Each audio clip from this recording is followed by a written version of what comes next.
Hello, welcome to the Afrocentric Woman. Gonna share with you a realization that just dawned on me, something that I'm going to tweak in my dating process. It might help you. So if it does, scoop it up, use it for yourself. You may recall in a previous video when I was giving you an update on my roster, and there was this guy who was coming off to be very empathetic. He was coming off to be very human. He was coming off as showing compassion and being thoughtful and being a good guy. But he really wasn't. Not really. He's okay, really, like that's probably the best I can get, but he really does skew towards very self-serving, um, very selfish and stingy.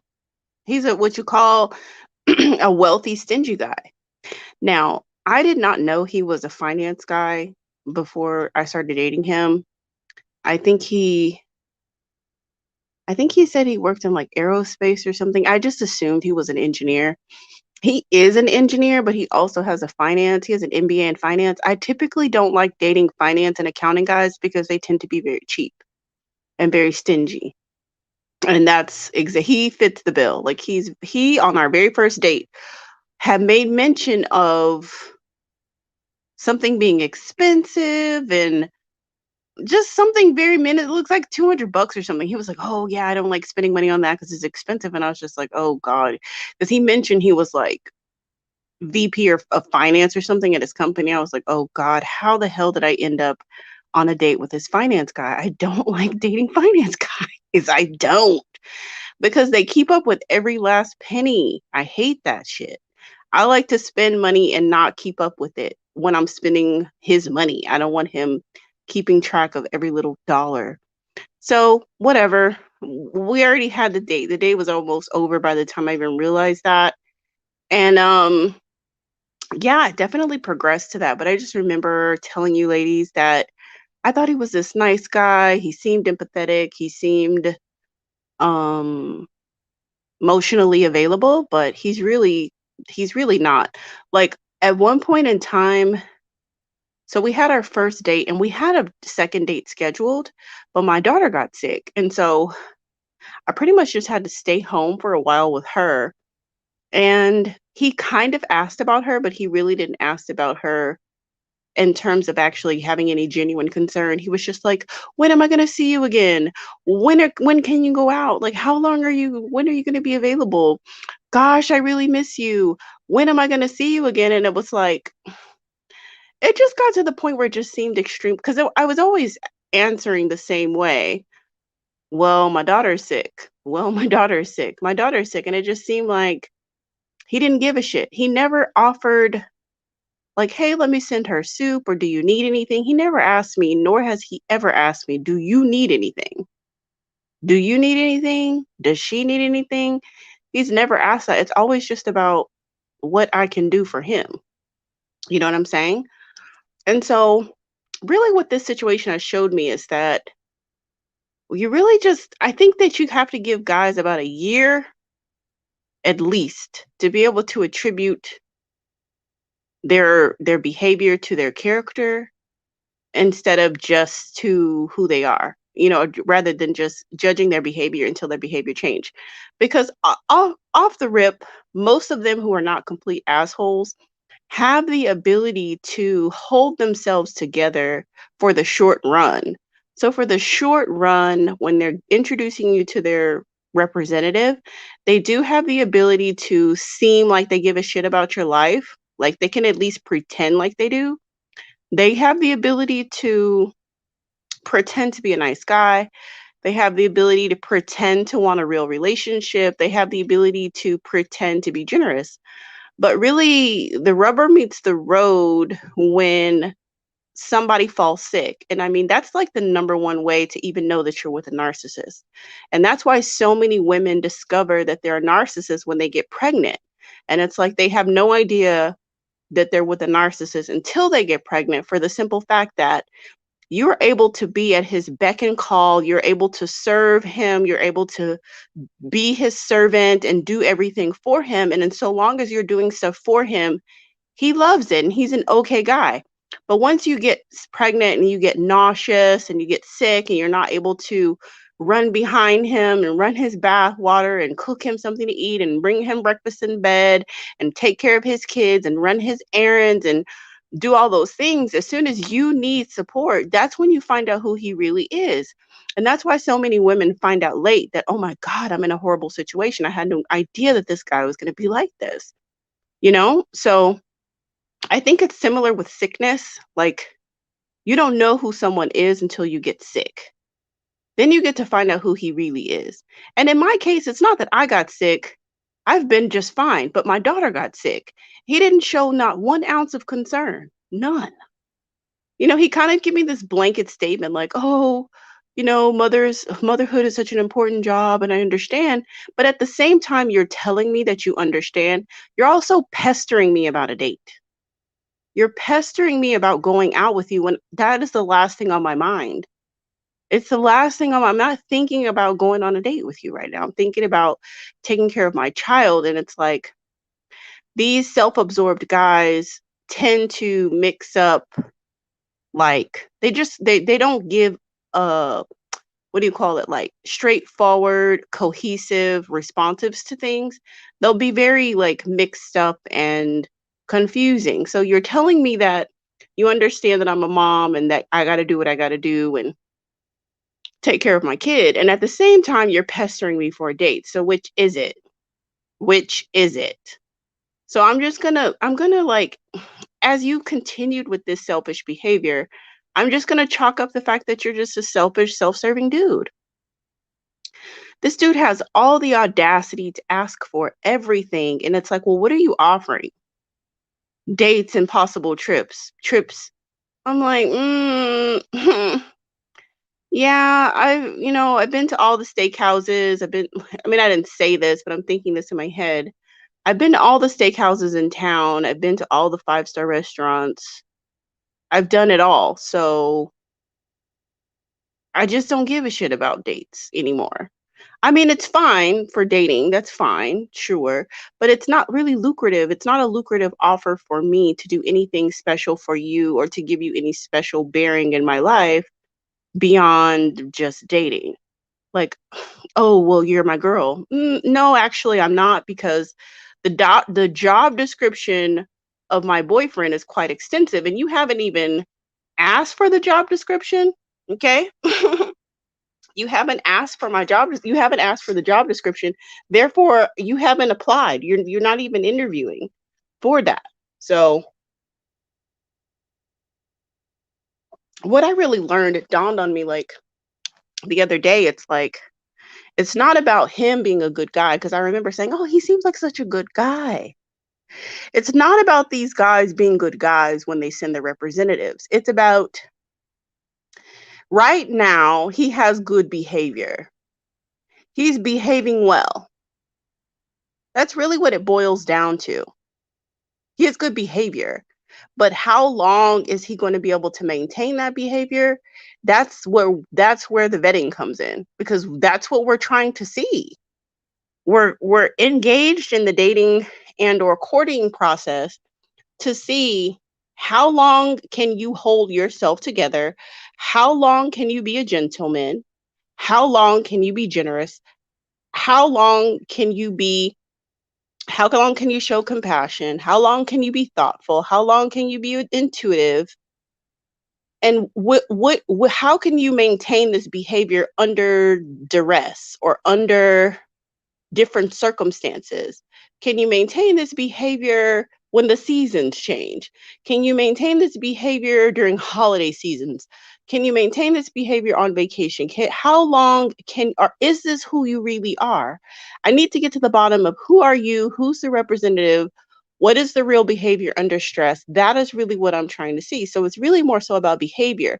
And I think that, like, for whatever reason, This situation is sticking a little bit more than other situations stick because y'all know normally I give zero shits about these guys as they come in and out. I really just like, I don't get emotionally involved. I really don't care. But for whatever reason, I guess I kind of liked him. Low key, I kind of liked him. And I kind of like low key didn't want him to be an asshole, but high key, he is. So I had to really ask myself, like, how did I think that the real issue as to like why I got minimally invested emotionally in this situation is because I attributed his behavior to his character, and which made me put him in a place in my mind as being a good guy. And so to my disgust and shock, like I was wrong. He's not a good guy. And I just kind of needed some black and white. I needed some like pros and cons. I needed to see it in writing.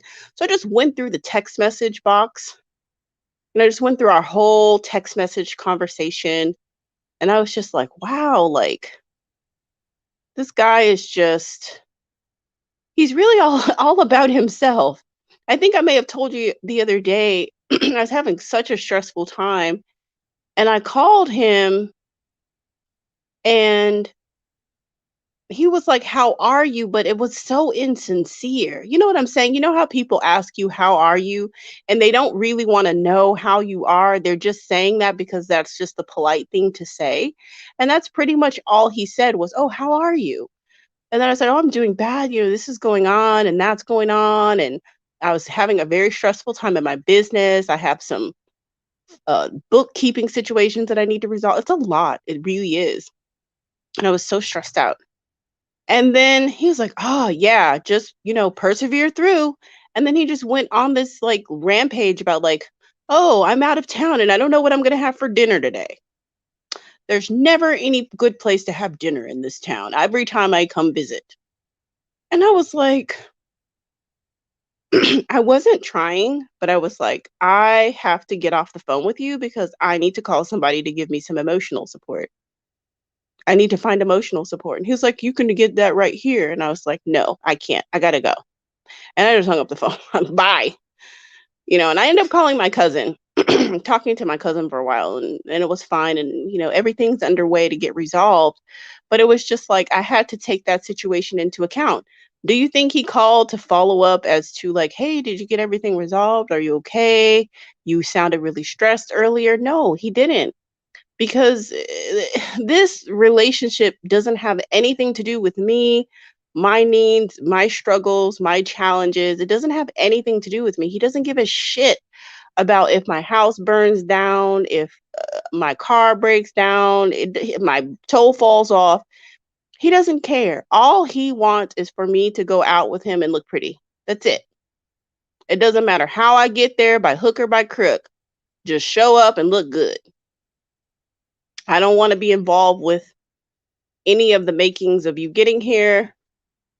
And while you're with me, it's cool. But then once you leave my presence, you're on your own. That's what it is. And that's fine for the most part because there's a lot of guys in my life that are like that or who have rotated in and rotated out and rotated in and rotated out. And that's what it is. And it's fine when you know what it is. But it just really sucks when someone tries to present this notion of, "I want a relationship." You're like, do you really? Are you really about that life? Are you really about that life? Because if you're about that life, I'll give you the job description and you're welcome to apply if you're really about that life. But he's not. He's just your everyday average horn dog running around, dating everybody, being promiscuous, and being self serving. That's really what it is. And so, really, this could have all been avoided judging him on his behavior and focusing on the behavior. What are you showing me? Not what you're telling me, not what you're pretending. What are you showing me? What are your actions telling me? And just ignore everything that they say. Just I think in general, just ignore everything that they say and only account for the things that they do. And then that will let you know where how to categorize them in your life. That will let you know. That will give you a clue as to what to do. Focus on the behavior and how sustained is it. And it should be consistent for like a year. Most guys can't keep it together for 3 weeks, usually. They usually start breaking down by like the second or third date and kind of revealing what the real deal is. So as long as you don't astral project into the future or attribute all these ideas and expectations and fairy tales onto someone or get caught up in the fantasy that they're trying to create, you should be able to move forward in a very methodical way. A methodical way, because that's what vetting is all about. Vetting is not about getting your emotions involved before it's safe. Vetting has everything to do with checking out the environment, the circumstances, the character, the morals, the values, the consistency, the depth, and all of that, the assets. It's about verifying, re-verifying, and triple verifying all of those things to know that it's safe to invest your emotions. So we can't do it the opposite way where we invest our emotions and then on the back end try to do the vetting. No, no, no, no, no. You do the vetting up front. You do the vetting first. That's why you keep your emotions out of it. You keep your emotions out and you run them through your process.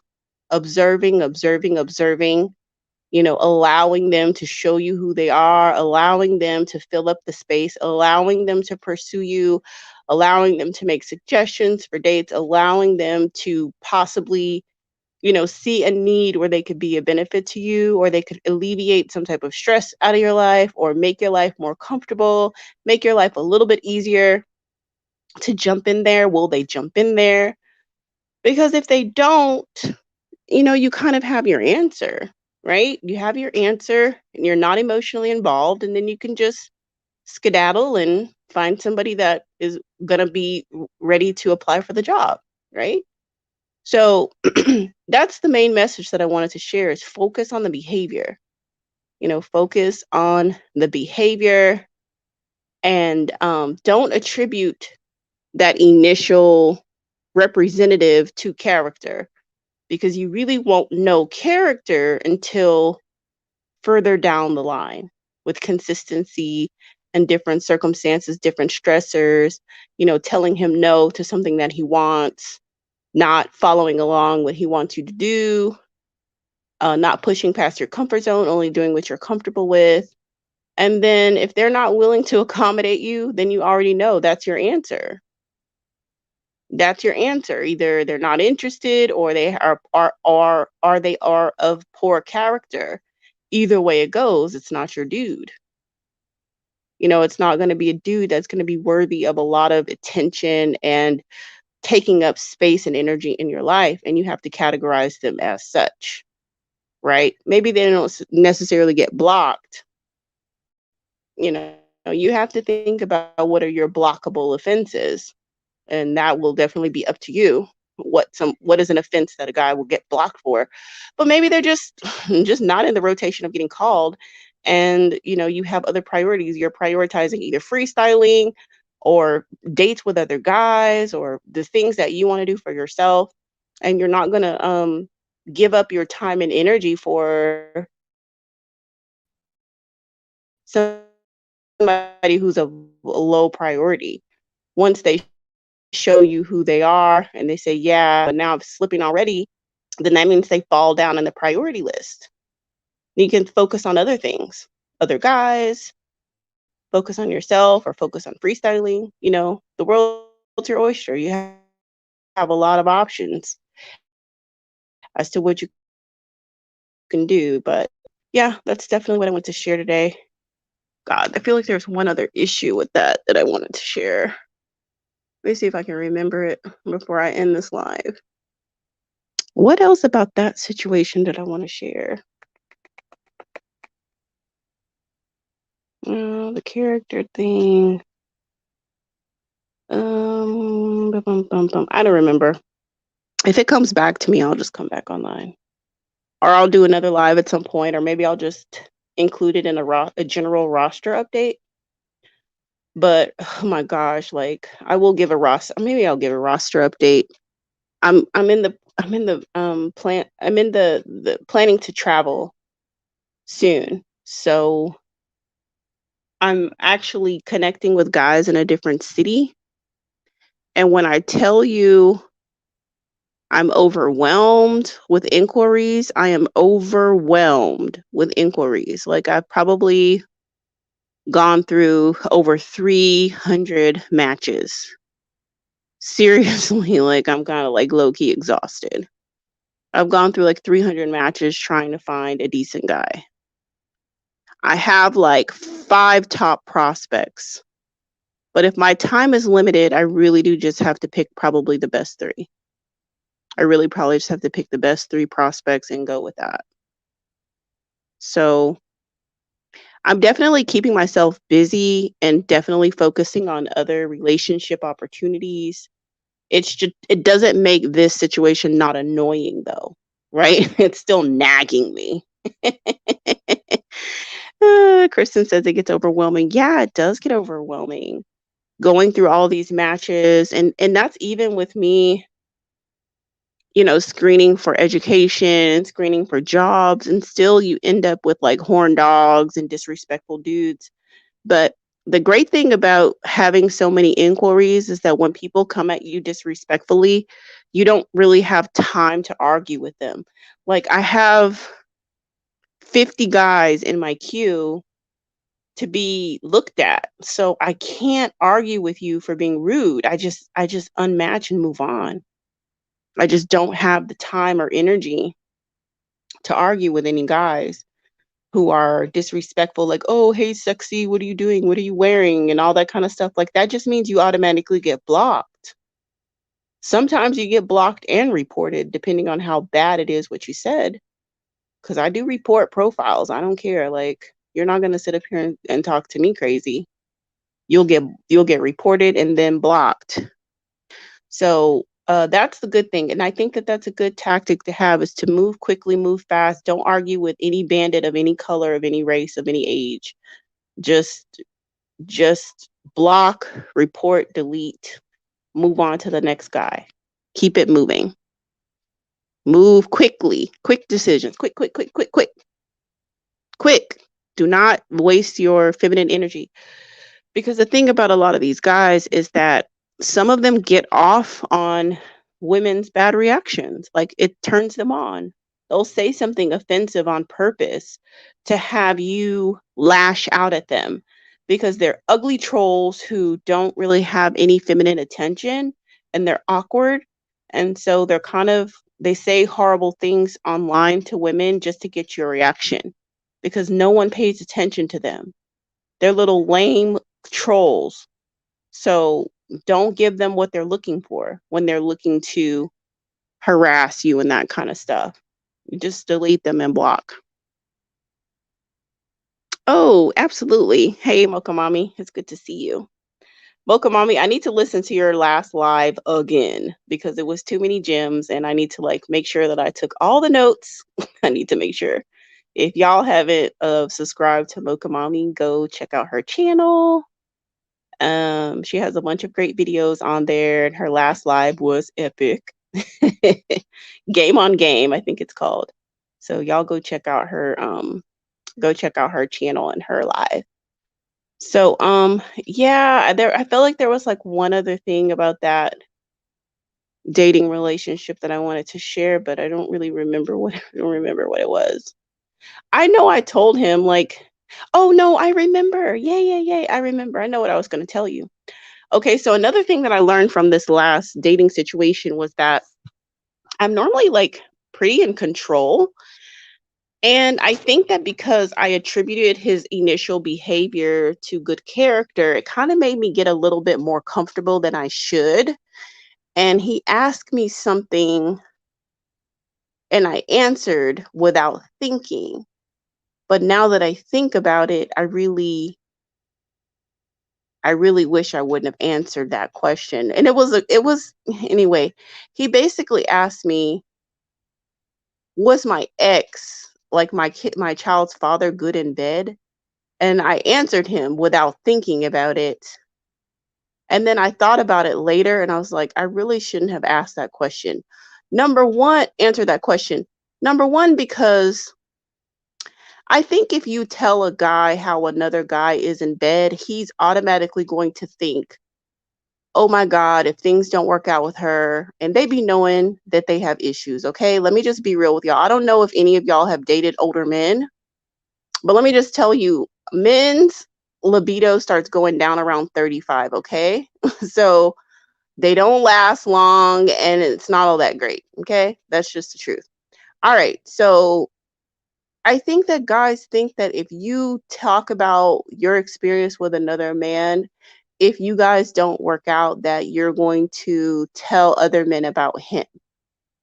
So I think that the best thing to do is just to say, either say something like, I don't kiss and tell, or, I just want to respect the sanctity of that relationship, or I prefer not to talk about that, or I just want to focus on me and you. I think that those are all better answers than just candidly spilling the beans about your, intimacy with another man. And I was just too comfortable and relaxed, and I should have never answered him. Now, granted, I didn't go into detail, but I just wish I just wouldn't have answered at all. That's the other thing that I wanted to share with y'all. So, um, yeah, that's what I wanted to share. Beware, beware. And I think that guys kind of look for those opportunities when they don't have like when they know that you're constantly in control and you're very like measured in your speaking. Hold on, let me see what this little one wants.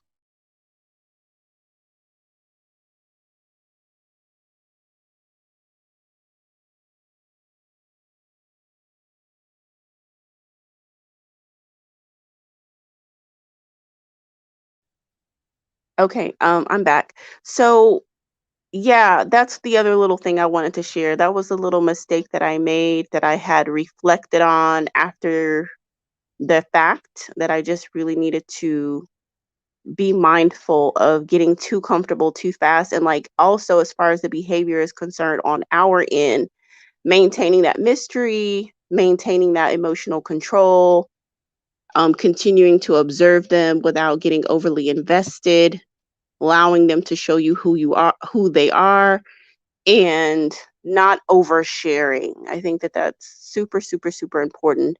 Not oversharing. I think that if we can be mysterious and vague for as long as possible, and I did for a while. So maybe like the last date, which was probably like our fourth or fifth date, I started to kind of open up a little bit, but eh, it wasn't really, it wasn't really, I should just keep it up. Just keep it up. If it's working, keep it up. You're watching him. You don't need to let your hair down and let it loose. You need to continue watching them so that you can observe them under different situations. So yeah, that's what I wanted to share, y'all. Thank you for tuning in, and yeah, appreciate you. Please like, share, and subscribe. Peace.